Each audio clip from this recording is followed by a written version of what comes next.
అభినేత్రి అభినయ నేత్రి నట గాయత్రి మనసారా నిను కీర్తించి పులకించినది ఈ జనధాత్రి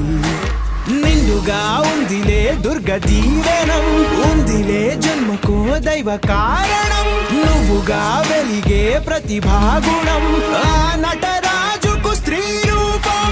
కళకే అంకితం నీ కణకణం వెండి తెరకెన్నడో ఉందిలే రుణం పేరుతో పాటుగా అమ్మనే పదం నీకే దొరికిన సౌభాగ్యం మహానటి